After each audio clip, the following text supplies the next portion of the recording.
करने का। मैं जैसे पहले आपको कह रहा था नींद अच्छी मुझे आ जाएगी। अच्छा, वो जो टिपिकल एक लोग कहते हैं ना कि जी बस आप मुंह बंद कर लें, मैं उस पर बिलीव नहीं करता। मैं हर चीज़ खाता हूँ, specially I have got a massive sweet tooth, तो मीठा तो मैं ज़रूर खाता हूँ। But all I am doing is के वर्कआउट लाजमी आई थिंक हर इंसान के लिए, और मैं ये समझता हूँ कि उसके लिए एज की रिस्ट्रिक्शन नहीं होनी चाहिए। I always talk about taboos कि जी हमारे मास्टर में बड़े सर्टन चीज़ें हैं कि जी 40 साल से ऊपर उम्र हो गई तो जी अब तो होंदे ज़िंदगी मुक गई, वो वाला कॉन्सेप्ट मैं आई ऑलवेज टॉक अबाउट कि बड़ा गलत कॉन्सेप्ट है और वो नहीं होना चाहिए। अपना ख्याल रखना हर एज में ज़रूरत है। My father when he passed away he was माशाल्लाह 90, और अब्बू जब तक वो बेड पे नहीं, मतलब last 1 year he was on the bed, लेकिन उसके अलावा वो एक्सरसाइज करते थे। एट द एज ऑफ 89, आखिरी 1 साल तो वो नहीं कर सके, लेकिन एट द एज ऑफ 89 वो एक्सरसाइज करते थे, वो वॉक करते थे रेगुलर। तो मेरे लिए और मेरे बहन भाइयों के लिए तो वो रोल मॉडल हैं, और हम तो उन्हीं का हमेशा सोचते हैं। हर बात हम सोचते हैं अब्बू कैसे करते हैं या अब्बू कैसे कर रहे होते हैं, तो वो तो हमारे लिए रोल मॉडल वो थे। तो उसी तरह लेकिन मीठा खाने से काफ़ी वेट गेन करता है इंसान, तो आप कितनी एक्सरसाइज करते हैं? अच्छा यार, पता है क्या, मैं ये बिलीव करता हूँ आप कोई भी चीज़ छोड़ देंगे ना तो कब तक छोड़ेंगे? मर जाएं, क्या करें मुझे बता दो, मतलब जिंदा रहना है ना। असल सवाल ही मेरा यही है कि हम खाना नहीं छोड़ सकते। You deprive yourself of the wonders of life, मतलब दुनिया की या अपनी लाइफ की जो एंटरटेनमेंट्स हैं जो आप एंजॉय करते हो, अगर आप वो छोड़ दोगे तो फिर जिंदा क्यों रह रहे हो? मर जाए फिर ना, नहीं मरना हमने, जिंदा है। जब तक जिंदा है हर चीज़ एंजॉय करनी है, पॉजिटिव रहना है, हर चीज़ को एंजॉय करना है, मीठा भी एंजॉय करना है। आप क्वांटिटी थोड़ी लिमिट कर दें, थोड़ा सा ब्रैकेट कर लें। लाइक फॉर इंस्टेंस मैंने कल स्टार्ट किया है, बिकॉज ऑब्वियसली आप विद एज आपका मेटाबॉलिज्म स्लो हो जाता है, which is a natural process, इसमें कोई ऐसी बात नहीं है टू बी कंसर्न्ड अबाउट। तो मेरा भी ऑब्वियसली मेटाबॉलिज्म स्लो हो गया as compare to when I was younger. तो उसका फिर आपने टोटके ढूंढने होते हैं ना, जुबैदा आपा के टोटकों की तरह आपने भी अपने टोटके ढूंढने होते हैं कि आपने कौन सा टोटका इस्तेमाल करना है जो आप पे वर्क करे। सो वर्कआउट मैं रेगुलरली करता हूँ, वो मैं पहले भी कर रहा था, बट मेरा वेट लॉस नहीं हो रहा था। And I had gain weight, मुझे अंदाज़ा हो रहा था कि मैंने गेन कर लिया है, बिकॉज मीठा मेरे से नहीं छूट रहा था, मैं नहीं छोड़ रहा था। So what I started doing is मैं अब इंटरमिटेंट फास्टिंग कर रहा हूँ। सो 8 आवर्स मैं खाता हूँ और 16 आवर्स जो हैं वो मैं फास्टिंग करता हूँ। सो रात को 10 बजे खाता हूँ, अगले दिन मैं 2:30 बजे खाता हूँ। उसके बीच में मैं चाय कॉफ़ी कावा पीना हो पी लेता हूँ, फ्रूट खा लेता हूँ, इवन वेजिटेबल्स खा लेता हूँ, कोई इसमें वईद नहीं है। और I have lost almost 6 kgs already. लेकिन आपको पता है लाहौरी जो हैं वो जितना 16 घंटे में खा लेंगे ना वो भी तबाही कर देंगे। 8 घंटे में, यू मीन 8 घंटे में खाना नहीं, तो वहाँ थोड़ा सा उसमें मॉडरेशन करना जरूरी है। लाइक उसमें मैं हर चीज़ खाता हूँ, नान भी खाता हूँ, मीठा भी खाता हूँ, लेकिन मॉडरेशन में। ड्रिंक्स वगैरह, सॉफ्ट ड्रिंक्स मैं अवॉइड करता हूँ, वो मैं अवॉइड जनरली करता हूँ। बहुत कभी कोई मिर्च मसालों वाली बेगम ने कोई बड़ी कड़क चीज़ बना दी और मैंने ज़्यादा खा ली, शोधों की तरह जो मैं हूँ तो फिर मैं थोड़ा सा कोल्ड ड्रिंक आधा सा ग्लास पी लूँ तो that's it. Otherwise I prefer not to, because वो ऐसी चीज़ें जो आप अवॉइड कर सकते हैं और करनी चाहिए। वो मीठा नहीं है, वो बदतमीजी है, फिजी भी है, आपका मीठा भी है, और ऊपर से आपके वो ऑर्गन्स को भी ख़राब ही कर रहा है ना, तो वाई डू दैट। उसकी जगह बेहतर है मैं कड़क अच्छा सा हलवा खा लूँ, मैं कोई केक पेस्ट्री खा लूँ, तो यू नो मेरे मुंह में पानी अच्छा, एग्जैक्ट आपकी एज पता लग सकती है? जी जी बिल्कुल, I don't hide my age, because देखें छुपाने की क्या ज़रूरत है। If I am hot and sexy at the age of 50, why not? 50? Yes, I just turn 50। क्या बात है। Thank you. मुझे असल में बहुत शाय फील हो रहा है आपके साथ बैठ के, क्योंकि इतना स्मार्ट बंदा और लेकिन मोटिवेशन भी मिल रही है मेरे यार। बिल्कुल, आई थिंक एफर्ट की बात है, आप एफर्ट करेंगे। ये हो नहीं सकता कि आप किसी चीज़ के लिए कोशिश करें और अल्लाह आपको उसका अजर ना दे, चाहे वो आपका प्रोफेशन हो, चाहे वो आपकी हेल्थ हो, चाहे वो कोई रिलेशनशिप हो, चाहे वो कमिटमेंट हो, हर चीज़ में कोशिश लाजिम है। कोशिश आपके हाथ में, बाकी अल्लाह के हाथ में, वो अल्लाह आपको अजर ज़रूर देता है। तो आप आर्मी से भी रिलेटेड रहे हैं, तो आपका वहाँ पे क्या डेजिग्नेशन था? So I am a lieutenant colonel retired, I took early retirement in 2012। और मैं ये क्लियर करना चाहता हूँ ऑडियंस को, मैंने फ़ौज मीडिया के लिए बिल्कुल नहीं छोड़ी थी। बिकॉज समबडी आस्क्ड मी कि अच्छा तो फिर आपने फ़ौज मीडिया के लिए, मैंने कहा not at all, I would never leave such a no. मैं ये नहीं कह रहा मीडिया अच्छा प्रोफेशन है, मीडिया बहुत अच्छा प्रोफेशन है, लेकिन आर्मी जैसा, आर्म्ड फोर्सेस जैसा अच्छा बेहतरीन प्रोफेशन पूरी दुनिया में कोई नहीं है, और पाकिस्तान आर्मी से बेहतर आर्मी पूरी दुनिया में कोई नहीं है। तो ये तो इसमें तो मुझे कोई शक नहीं है। लोग ऑब्वियसली इस पे कमेंट करते हैं, लोगों के अपने पॉइंट ऑफ व्यूज़ हैं, मेरे भी अपने पॉइंट ऑफ व्यूज़ हो सकते हैं, मैं भी किसी एक पर्टिकुलर इंसान को अच्छा बुरा कह सकता हूँ, लेकिन उसमें ऑर्गेनाइजेशन का कसूर नहीं है। ऑर्गेनाइजेशन की अगर आप बात करें तो इससे बेहतरीन सॉलिड ऑर्गेनाइजेशन और प्रोफेशन नहीं है। अच्छा, अभी आपके कौन से ड्रामाज आ रहे हैं, आप उसके बारे में कुछ बताएंगे? जो आने हैं, ये जो आ चुके हैं, जो आ रहे हैं, अपकमिंग है। अपकमिंग में एक है जी 22 कदम है, this is for green TV, उस पर भी वो आना है। बाकी पाइपलाइन में कुछ हैं जो अभी मतलब बात चल रही है, और उस पर अभी नाम मैं नहीं बता सकता अभी, क्योंकि वो स्टिल इन द पाइपलाइन। ये वो 22 कदम तो है ना, जो कंप्लीट हो चुका है, एडिटिंग में है, बस अभी वो रिलीज़ होना है। बाकी मैं आजकल एक म्यूजिकल थिएटर कर रहा हूँ, उसके लिए मैं बहुत एक्साइटेड हूँ, बिकॉज वो मेरा पहला थिएटर है। अच्छा। ड्रामास तो चले मेरा ये थर्ड था, मैंने 3 किए हैं, बट थिएटर मेरा फर्स्ट है, और मैं बहुत एक्साइटेड हूँ इसके लिए, because I always wanted to do theatre, क्योंकि मुझे हर कोई कहता था कि यार उसमें जो लर्निंग होती है ना, बिकॉज आई एम लर्निंग, मैं तो बहुत न्यू हूँ ना, मीडिया तो मैंने 2019 से स्टार्ट किया, so I am very new at this.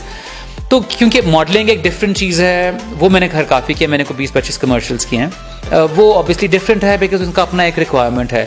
Drama की अपनी एक रिक्वायरमेंट है, ठीक है, आपने एक्ट करना, आपके पास स्पेस ज़्यादा है, लेकिन आपके पास सॉरी स्पेस रिस्ट्रिक्टेड है, आपके पास मैन्यूवर अपना वो टैलेंट दिखाने की तो है गुंजाइश, लेकिन स्पेस इतनी सी है।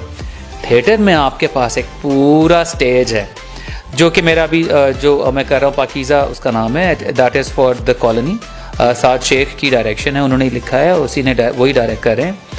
तो वो मुझे I am learning a lot from him. बाकी मेरे कॉलीग सारे इतने अच्छे सीजन्ड हैं कि उन सब से मैं सीख रहा हूँ। तो वो मुझे वो कहता होता कि आप you don't have to stop here, move, घूमें, सारा स्टेज आपका है। तो मैं वो आई एम लर्निंग कि वो जो मैं टीवी की स्क्रीन रिस्ट्रिक्शन में जहाँ पे होता था, अब वो मेरे लिए रिस्ट्रिक्शन नहीं है, आई कैन मूव। तो वो और ऊपर से वो कहते हैं जेन्युइनिटी डालें, आप अपना डालें। तो मुझे मैं बहुत enjoy, I am really actually loving it. बाकी भी खैर परफॉर्मेंसेज भी बहुत सारी हैं, क्लासिकल परफॉर्मेंसेज हैं बहुत से लोगों की, so I am actually loving it. अच्छा, मुझे ये बताएं कि जो थिएटर की एक्टिंग है वो मुश्किल है जो ड्रामा की एक्टिंग है उसकी निस्बत? यार मुश्किल भी है और मज़ेदार भी है। मुश्किल इस तरह से है कि there are no retakes, like for instance अभी 2-3 दिन पहले मेरे रिहर्सल में ही एक उसमें सीन है जहाँ पे एक बंदे ने मुझे, मैं असॉल्ट किसी को कर रहा हूँ और उसने मुझे पकड़ के यूँ पीछे पुश करना है। तो उसने जब पुश किया तो मैं गड़म करके नीचे गिरा स्टेज के ऊपर। असल में मतलब उसने मतलब ज़ोर से किया, मैं प्रिपेयर्ड नहीं था, तो वो एकदम से मैं गिरा और मैं ऐसे गिरा कि मैं वहाँ घूमना शुरू हो गया। तो मैंने ज़ोर का कहका मारा and everybody started laughing. So director ने कहा stop laughing, why you laughing, stay in character. So हम एकदम से हो गया कि अच्छा हम कैरेक्टर में, वहीं से हमने स्टार्ट कर लिया। तो स्टेज पे आप रीटेक नहीं कर सकते, you have to stay in character. TV में एक कट हो गया, चलो जी नेक्स्ट रीटेक हो गया। अच्छा, जितने बड़े एक्टर हैं, अगर हम बॉलीवुड के भी देखें, जैसे नवाजुद्दीन सिद्दीकी हो गए और इस तरह के जितने भी हैं, वो सारे जितने अच्छे एक्टर हैं जो आर्ट मूवीज़ करते हैं, वो सारे स्टेज से ही आ गए हैं मेरे ख्याल से। तो आपने कभी इस तरह सोचा कि आप भी आर्ट मूवी की तरफ जाएं? I would love to do an art movie, because मुझे लग रहा है जिस तरह ये थिएटर में कर रहा हूँ, ये पाकीज़ा, ये भी बहुत, बिकॉज सारा मुगलिया मतलब पुराना दौर दिखाया हुआ है और वही सारी बातें हैं उसी तरह की। तो मुझे और जिस तरह मुझे साथ डायरेक्ट कर रहा है, मुझे लगता है मैं आर्ट मूवी के लिए पक रहा हूँ। अच्छा, हाँ, तैयार हो रहा हूँ मैं। चले, हम उम्मीद करते हैं हम आपका देखेंगे कोई आर्ट। अच्छा, औरंगजेब भाई, आपका नाम काफ़ी मेरी तरह मुश्किल है। कोई शॉर्टकट नहीं है इसका? मुगलिया नाम है, मुगली नाम तो फिर ऐसे ही होते हैं। मुगल बनना आसान तो नहीं है। आसान काम नहीं है। अच्छा, आप किससे इंस्पायर हैं, किसकी एक्टिंग से आप इंस्पायर हैं, आप समझें कि वो बिल्कुल अल्टीमेट एक्टर हो गई? सो बहुत सी लंबी लिस्ट है जिनका मैं नाम ले सकता हूँ, हमारे पास बहुत टैलेंट है, लेकिन आई थिंक नुमान एजाज साहब जो है ना, नुमान एजाज जो है, मतलब उनकी एक्टिंग से genuinely I am very inspired. मतलब मैं आप आजकल की बात कर रहा हूँ, पुराने तो अब बहुत सारे और भी बहुत सारे हैं, नदीम साहब हैं और लंबी लिस्ट है, लेकिन जो आजकल मैं ड्रामास देख रहा हूँ, मेरे हॉट फेवरेट जो है नुमान एजाज हैं, वो हर रोल इतनी खूबसूरती से करते हैं। मैं खैर उनको मिला भी हुआ हूँ और मैं आई वाज सो, उनको मैंने कहा मैं huge fan and I genuinely am. और एक्टिंग उनकी देख के वो, और एक्टिंग मुझे लगता है वो मज़े की वो थी जो एक्टिंग लगे ही ना, रियलिटी लगे। तो वो इतना रियल अपना कैरेक्टर को प्ले करते हैं कि आपको actually when he plays the bad role you start hating him, and when he is a good father और अ गुड रोबदार इंसान तो आप इंस्पायर होते हैं। तो जनरली आई लव। तो बॉलीवुड में कोई आपका ऐसा एक्टर है जो बहुत पसंदीदा हो? बॉलीवुड में मुझे उनकी बहुत पसंद है। अभी किनका आप नाम ले रहे थे? नवाजुद्दीन सिद्दीकी। और अगर हम दिलीप कुमार साहब की बात करें, वो तो मतलब लेजेंड्स की तो उनका तो नहीं। मैं आजकल के जो लोग सोच रहा था आप बात करें कि दिलीप साहब तो मतलब वो हर किसी की इंस्पिरेशन है। उनकी तो वो मतलब एक तो वो इतने हैंडसम थे कि वो लोग उनको देखते ही रह जाते थे, और ऊपर से उनकी एक्टिंग तो कमाल। मेरी मदर को बहुत शौक था मूवीज़ का, इंडियन मूवीज़ का, पाकिस्तानी मूवीज़ का भी, लेकिन वो पुरानी मूवीज़ देखती होती थी तो मैं उनके साथ बैठ के देखता था। तो वो उनके दिलीप कुमार बहुत फेवरेट थे, तो मैंने बहुत मूवीज़ देखी है उनकी। अच्छा, और मुझे ये बताइए कि आर्मी में मुझे आपसे मिलके बहुत सॉफ्ट एक लुक आया है कि आप बहुत सॉफ्ट इंसान हैं। आर्मी कैसे आपने ज्वाइन कर ली?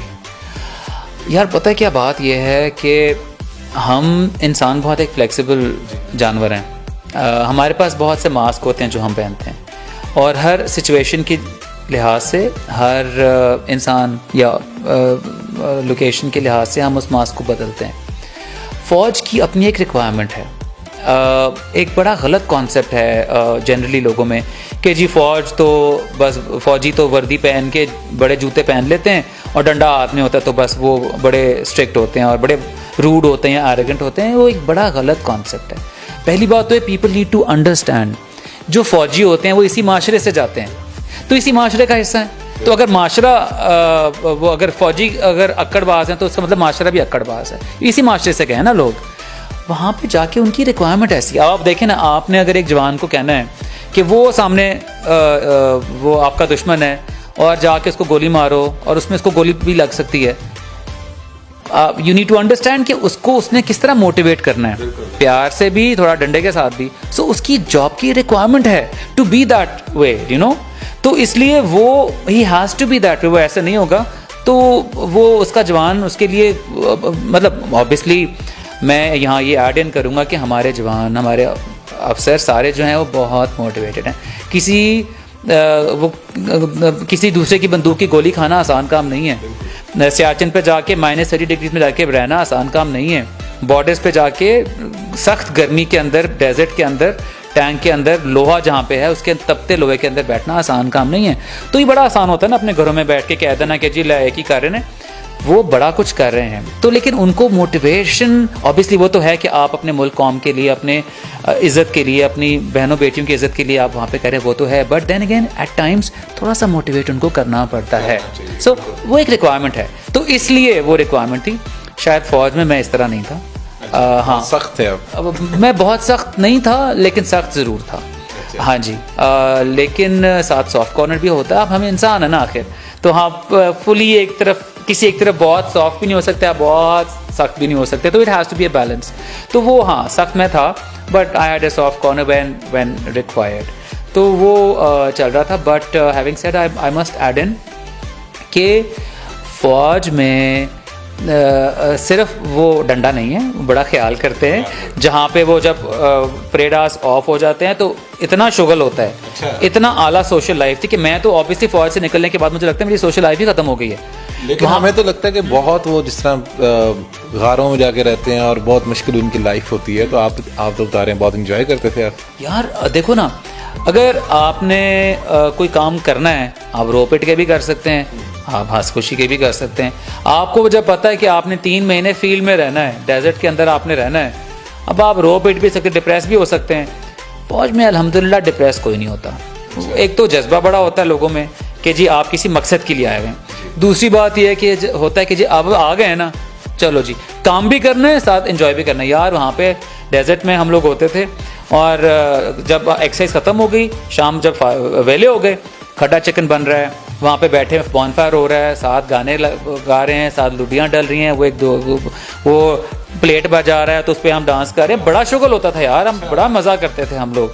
तो बिल्कुल ऐसे नहीं है कि फ़ौजी जो हैं बड़े ड्राई लोग हैं, बिल्कुल ड्राई। मैं आपको ड्राई लग रहा हूँ? नहीं, मैं इसलिए तो कह रहा हूँ फौज में कैसे गए। सारे मेरे जैसे सारे मेरे जैसे कि जब रिक्वायरमेंट होगी they mean business, you know, when it's work it's work. जब काम ख़त्म हो गया, जिस तरह मेरे जो सीनियर्स थे या मेरे से जूनियर्स थे, हमारा एक ही होता था कि जब काम होता था ना परेड हाउस में, कोई दोस्ती यारी नहीं होती थी, कोई भाईचारा नहीं है। वहाँ पे बिजनेस है, वहाँ पे डंडा है।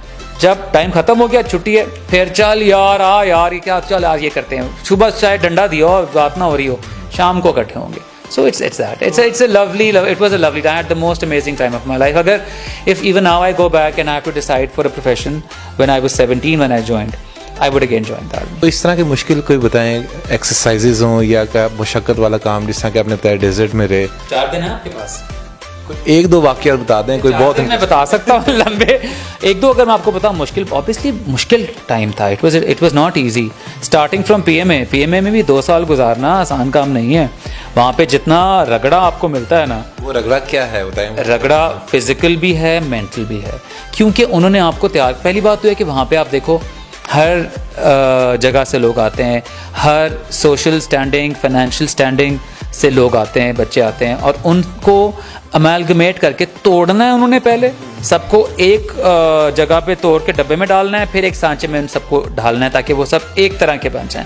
तो वो तोड़ना, अब आप देखो ना, जिस तरह एक घोड़ा होता है, एक रॉ घोड़ा है, उसको जब आपने ट्रेन करना होता है तो पहले क्या करते हैं, you break the horse first, तो उसके बाद उसको आप ट्रेन करते हैं। उसी तरह जो पीएमए में कैडेट्स जाते हैं उनको पहले तोड़ा जाता है, फिर उनको एक सांचे में डाला जाता है। तोड़ा कैसे जाता है? तोड़ा जाता है, आपको मैं अपनी एग्जाम्पल देता हूँ। फर्स्ट डे मुझे भी याद है, फर्स्ट डे जब मैं गया हूँ और सबसे पहले तो मेरी जेब फाड़ी गई। अच्छा। हाँ, उसके बाद फिर मुझे मैस में ले जा के वहाँ पे रोलिंग इतनी कराई गई, आगे उल्टियाँ लोग कर रहे हैं। पहले खाना खिलाया अच्छी तरह से भर गए, फिर रोलिंग हुई। तो रोलिंग आप करेंगे तो उल्टियाँ करेंगे, उल्टियाँ हो रही हैं, आप ऊपर से आप भी रोलिंग करते जा रहे हैं, आप रुक रहे हैं तो पीछे ठुड्डे पड़ रहे हैं आपको, आप वो कर रहे हैं। तो उसका मकसद क्या है, स्ट्रॉन्ग करना?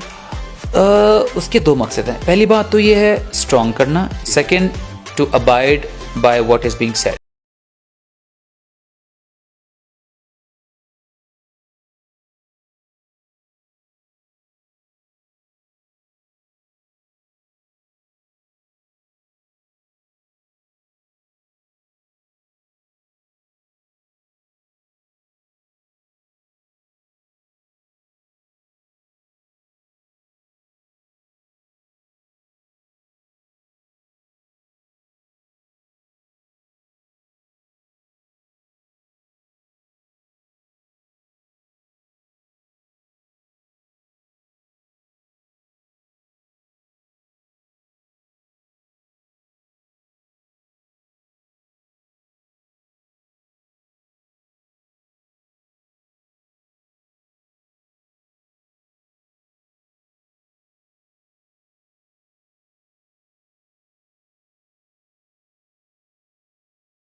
एफर्ट है, कितनी मेहनत है। और ये तो एक बहुत छोटी सी मैं एग्जांपल दे रहा हूँ, ये तो पीएमए वाज नथिंग।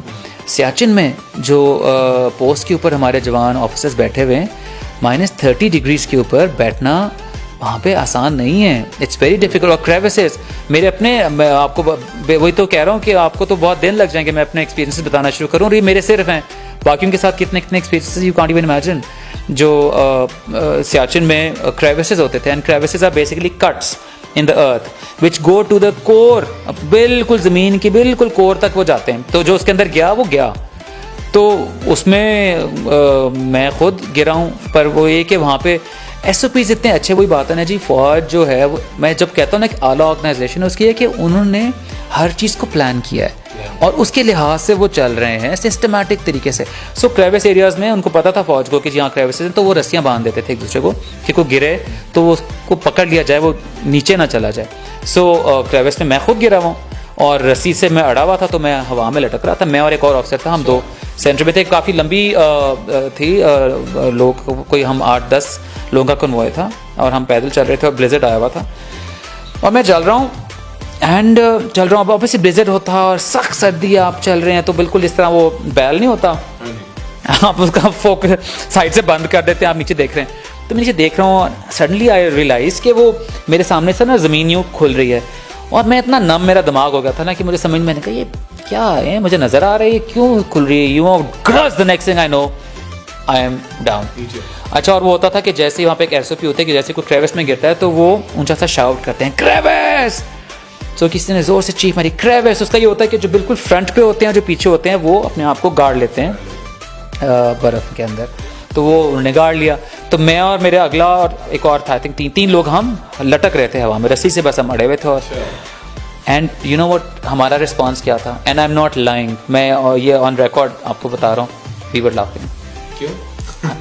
आप जब जाते हैं रोलर कोस्टर पे, क्या होता है, आप रोलर कोस्टर पे जब जाते हैं थोड़ी सी स्पीड पे होता है, जैसे जब स्पीड तेज़ होती है और जब यूँ नीचे जाते हैं तो आपका the only reaction you do is you laugh क्योंकि आप कुछ और कर नहीं सकते उस टाइम पे, तो फिर आप हंसते हैं। लेकिन रोलर कोस्टर में तो हम पैसे खर्च करके जाते हैं कि हम राइड लेंगे, तो ये तो आपके साथ एक इंसिडेंट है। वो इंस्टेंट आई थिंक एड्रेनलिन जो आता है वो आपका एकदम से होता है, रश आपको होता है, तो और ऊपर से पता है शायद हमारी ट्रेनिंग ऐसी हो गई होती है कि हम लोग यूज्ड टू हो जाते हैं ऐसी चीज़ों के, और फिर ये होता है कि यार अगर शहीद यहाँ पे होना है तो फिर चलो रुतबा मिल जाएगा ना, शहीद हुए तो चलो फिर एंजॉय करो, गाजी है, तो दोनों तरह से आपका फ़ायदा ही फ़ायदा है।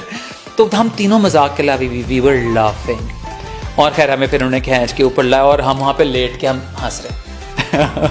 तो मतलब आप 2 दफ़ा हंसे हैं, एक स्टेज पे थिएटर पे और एक लटकते हुए।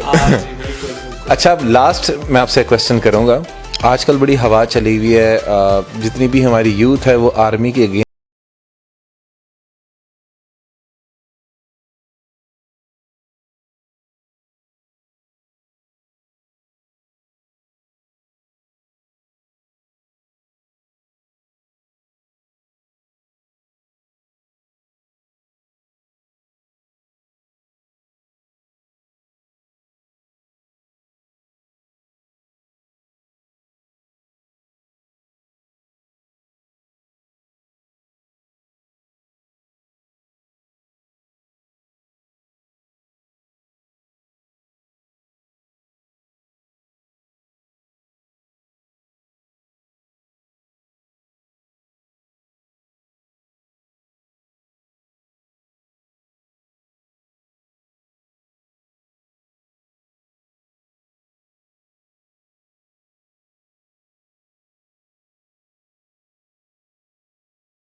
और यकीनन कर रहे हैं, तो उसमें पढ़ने के बजाय जो अच्छी चीज़ें उनको अप्रिशिएट करें।